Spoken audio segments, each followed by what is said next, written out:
এই দিনগুলোর প্রত্যেক দিনের রোজা 1 বছর রোজার সমান, বলেন না সুবহানাল্লাহ। কি বলছে? জিলহজ মাসে প্রত্যেক দিনের এক একটা রোজা কি 1 বছর রোজা রাখার সমান, বলেন না সুবহানাল্লাহ। এই রাতগুলো, এই জিলহজের যে রাতগুলো আসবে, এই রাতের প্রত্যেকটা রাতের ইবাদত সবে কদর ইবাদতের সমান, বলেন না সুবহানাল্লাহ। আগামী কাল থেকে জিলহজের চাঁদ উঠবে, যদি আমি রোজা রাখতে পারি, একটা রোজা রাখলে আল্লাহ রাব্বুল আলামিন 1 বছর রোজা রাখার সওয়াব দান করে, বলেন না সুবহানাল্লাহ। রাত্র জাগরণ করে আপনি আমি করতে পারি, ইবাদত করতে পারি, তাহলে আল্লাহ রাব্বুল আলামিন সবে কদরে ইবাদত করলে যেই সওয়াব দান করবে, ওই পরিমাণ সওয়াব আপনার আমার আমলনামায় দান করে, বলেন না সুবহানাল্লাহ। এই জন্য আমরা সকলেই চেষ্টা করব আগামী কাল থেকে রোজা রাখার জন্য। এই রোজা রাখা ফরজ না, ওয়াজিব না, কিন্তু রাখলে কি ভাই অনেক সওয়াব, রাখলে কি অনেক সওয়াব।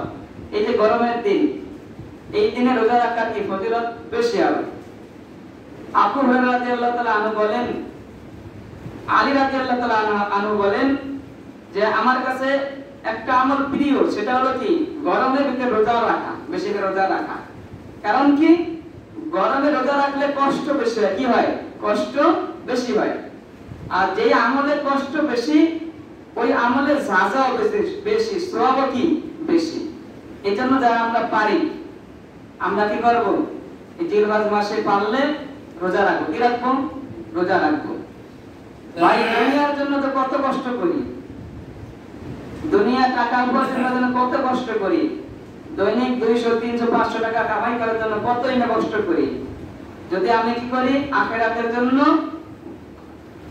একটা রোজা রাখতে পারি, তাহলে বিনিময়ে আল্লাহ রাব্বুল আলামিন 1 বছর রোজা রাখার সওয়াব দান করে, বলেন না সুবহানাল্লাহ।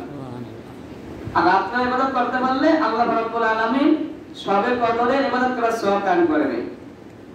আরেকটা হাদিস হযরত আবু কাতাদা রাদিয়াল্লাহু তাআলা আনহু হতে বর্ণিত, হুজুর সাল্লাল্লাহু আলাইহি ওয়াসাল্লাম বলেন, আরাফাত দিনের রোজা, আরাফাত দিন বলেন 9 জিলহজ, কোন কবে? 10 জিলহজের কুরবানি, এর আগের দিন 9 জিলহজ। আরাফাত দিনের রোজা আমি আল্লাহর কাছে আশা করি, যদি কোনো বান্দা ওই দিন রোজা রাখতে পারে, তাহলে আল্লাহ রাব্বুল আলামিন তার আগের 1 বছরের গুনাহ, পরের 1 বছরের গুনাহ maaf করে দেন, বলেন না সুবহানাল্লাহ। কি বলেছেন? আল্লাহ রাসূল সাল্লাল্লাহু আলাইহি ওয়াসাল্লাম বলেছেন, যদি কেউ কি করে আরাফাত দিনের রোজা রাখে 9 জিলহজ, 9 জিলহজ যদি আরাফাত দিনের রোজা কেউ রাখে, তাহলে আমি আশা রাখি আল্লাহ রাব্বুল আলামিন ওই বান্দার পিছনের 1 বছরের গুনাহ এবং সামনের 1 বছরের গুনাহ খাতা maaf করে দেন, বলেন না সুবহানাল্লাহ। তাহলে আরাফাত দিনের রোজার কত মূল্য দেখেন। যদি আমরা 9টা রোজা রাখতে পারি, কমপক্ষে আমরা চেষ্টা করব আরাফাত দিনের রোজা রাখা। কি রাখা ভাই? আরাফাত দিনের রোজা রাখা। তাহলে কি করবে? আল্লাহ পিছনের 1 বছরের গুনাহ আর সামনে অতীতের 1 বছরের গুনাহ, বর্তমান ভবিষ্যতের 1 বছরের গুনাহ আল্লাহ রাব্বুল আলামিন maaf করে দেন, বলেন না সুবহানাল্লাহ। এত ফজিলত আরাফাত দিনের রোজা। কিন্তু আপনি আমি কি করি না, এই খেয়াল রাখি না। আজকে যে দুনিয়া থেকে বলতো, যদি আজকে এখানে 200 টাকা দান করা হয়, তাহলে তার 1 বছরের পিছনের কি যা খরচ হয়েছে খরচ দেওয়া হবে, আর সামনের 1 বছর খরচ দেওয়া হবে। তাহলে দেখতেন মানুষ কি করতেন, আমাদের খেয়ে সবাই টাকা জমা দিত, কি বল দিত না, কি দিত না।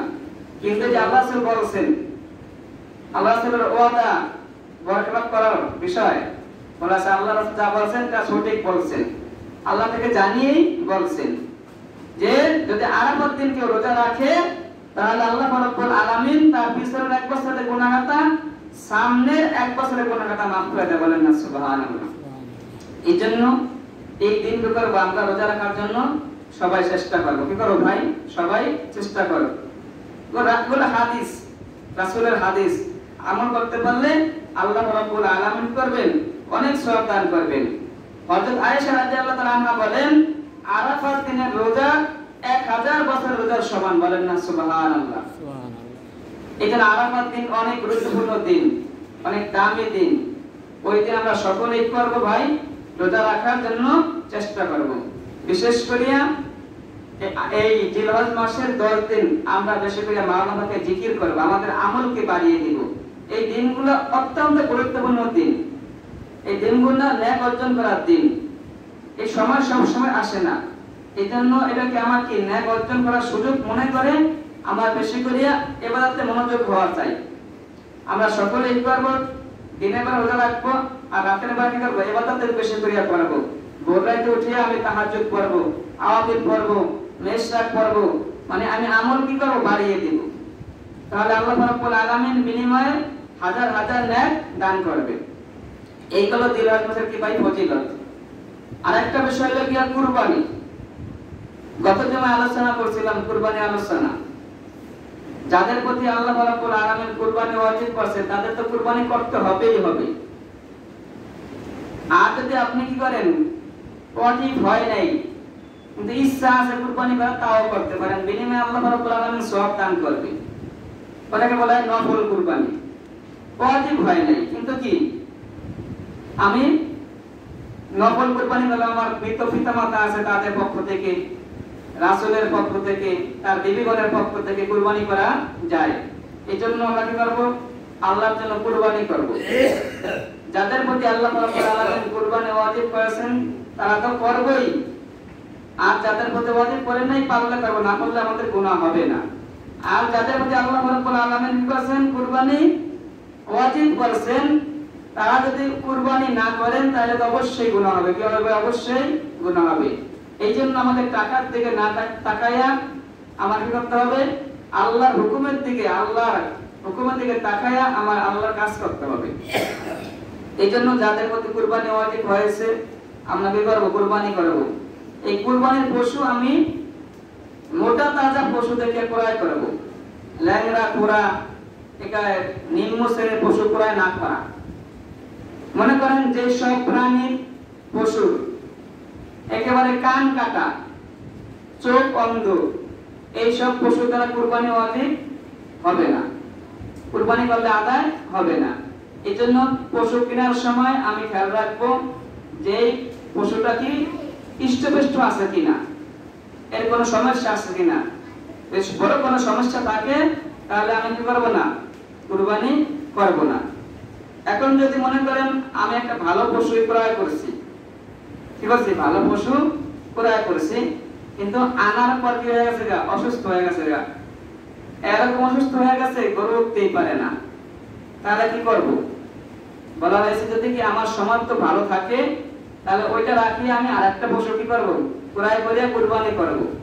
আর যদি আমি কি গরিব হই, বেশি সামর্থ্য না থাকে, তাহলে ওটা দ্বারা কুরবানি করা যাবে, করা যাবে, কুরবানি করা যাবে। আর বলা হয়েছে যদি আমি কি করি, নিয়ত করি আমি একাই একটা দিন পশু কুরবানি করব, গরু কিনবো, নিয়ত করে কি করছি, পশু ক্রয় করছি, একটা তো নিয়তে কি করছি, পশু ক্রয় করছি। এরপর আমি কি করলাম, শরীক নিলাম। এখন কি শরীক নেওয়া যাবে কি যাবে না, যাবে কি যাবে না? এই মাসলাটা উল্টা মনে হবে। যদি আপনি বড় লোক হন, বেশি টাকা ওয়ালা হন, তাহলে কি শরীক নিতে পারবেন। যদি আপনি গরিব হন তাহলে শরীক নিতে পারবেন না। কেন নিতে পারবেন না? আপনি গরিব হয়ে একা নিয়ত করলেন কি লিখে, এটা শাস্তি, এজন্য শরীক নিতে পারবেন না। যদি আপনি টাকা ওয়ালা হন তাহলে শরীক নিতে পারবেন। এই জন্য আমাদের নিয়তকে আগে পরিপুক্ত করতে হবে। আর শরীক নেওয়ার ক্ষেত্রে সবসময় যাচাই বাছাই করতে হবে। কি করতে হবে? যাচাই বাছাই করতে হবে। যাকে তাকে শরীক নেওয়া যাবে না। আমি হাজার হাজার টাকা খরচ করে কুরবানি করলাম, কিন্তু কি একজন শরীকের কারণে আমার কুরবানি নষ্ট হয়ে গেল, তাই এই টাকা খরচ করে কোনো লাভ হলো না। এই জন্য শরীক নেওয়ার আগে শরীককে যাচাই বাছাই করতে হবে, তার নিয়তকে যাচাই বাছাই করতে হবে, তার সম্পদের টাকা যাচাই বাছাই করতে হবে। এটা কি তার সুদের টাকা না ঘুষের টাকা না অবৈধ টাকা যা কুরবানি করে, এটি কি করে খুবই খেয়াল রাখতে হবে। যার তার সাথে কি করা, শরীক থাকা যাবে না। আমার টাকা সব হালাল, সব হালাল টাকা, এক টাকা হারাম নেই, কিন্তু কি আমি তাকে শরীক নিলাম, তার অধিকার টাকাই কি হারাম উপার্জন, তাহলে আমার হালাল দ্বারা কোনো লাভ হবে না। তাহলে নেওয়ার কারণে আমার কুরবানি বাতিল হয়ে যাবে। এই কাজগুলো আমরা কি করবো না, করবো না। আর আমি কুরবানি করব খালেস আল্লাহকে রাজি খুশি করার জন্য, কোন দুনিয়ার কোন স্বার্থের জন্য না, আল্লাহকে রাজি খুশি করার জন্য আমি কি করব, কুরবানি করব। ইন্না সলাতি ওয়া নুসুকি ওয়া মাহইয়ায়া ওয়া মামাতি লিল্লাহি রাব্বিল আলামিন। আল্লাহ রাব্বুল আলামিন বলেন, এভাবে আপনি বলে দেন আমার কি কুরবানি, আমার নামাজ, আমার রোজা, আমার সব ইবাদত কার জন্য? লিল্লাহি রাব্বিল আলামিন, আল্লাহর জন্য। কার জন্য? আল্লাহর জন্য। এই যে নামাজ পড়তে আসছি আপনি আমি, কার জন্য আসছি ভাই? আল্লাহর জন্য। যে আল্লাহর জন্য আসি থেকে এসে থাকি, তাহলে কি আল্লাহ রাব্বুল আলামিন বিনিময়ে হাজার হাজার নেক দান করবে। আর যদি কি আমার নিয়ত এরকম না থাকে, মানুষ কি বলবে? জুমার দিন ঘরে বসে থাকলে নামাজ না পড়লে কি বলবে? এই জন্য কি মানুষকে দেখানোর জন্য আমি নামাজ পড়তে আসি, তাহলে কি আল্লাহ কি করবে না? সওয়াব দান করবে না। এই জন্য দেখা যায় অনেকে শুধু জুমার নামাজে পড়ি, আর কোনো মাসে নামাজ পড়ি না। এই নামাজ পড়ে কি হবে না? কোনো লাভ হবে না। বিশেষ করে ফজরের নামাজটা পড়তে পারিই না। এখন দেখা যায় জোহর, আসর, মাগরিব, মাশাআল্লাহ মোটামুটি মুসল্লি হয়, একটা তারা হয়ে যায়। ফরজে তো দুইজন হয় না। বিশেষ করে হত্যা করি একজন আসে না ফজরের নামাজে, এইবারে আসে না একজন। এইবারে নামাজ কি ফজর